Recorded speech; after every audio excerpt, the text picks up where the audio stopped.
پسند اسے نہ کرو جو دنیا میں سب سے زیادہ حسین ہو، بلکہ پسند اسے کرو جو تمہاری عزت کرے۔ جسمانی رشتے مختصر زندگی تک محدود ہوتے ہیں، آخرت میں ہم ان کے ساتھ ہوں گے جن سے روحانی محبت ہوگی۔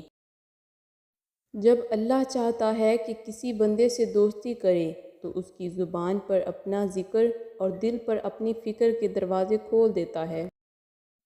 صبر سے گزار کر وہ تمہارے یقین کا امتحان لیتا ہے، وہ تمہیں سزا نہیں دیتا ہے، وہ تو بس تمہیں اپنے قریب لانے کے لیے آزماتا ہے۔ حضرت علی نے فرمایا، 3 طریقوں سے پریشانی خوشی میں بدل جاتی ہے۔ نمبر 1، خاموش رہنا، خاموش رہنے سے پریشانی کم ہو جاتی ہے۔ نمبر 2، صبر کرنا، صبر کرنے سے ختم ہو جاتی ہے۔ نمبر 3، شکر کرنا، شکر کرنے سے خوشی میں بدل جاتی ہے۔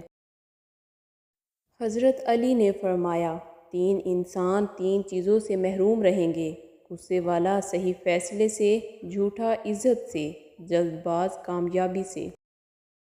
حضرت علی نے فرمایا، ان لوگوں پر اعتبار کرو جو تمہاری 3 باتیں بھانپ سکیں۔ نمبر 1، تمہاری ہنسی میں پوشیدہ درد۔ نمبر 2، تمہارے غصے میں پوشیدہ پیار۔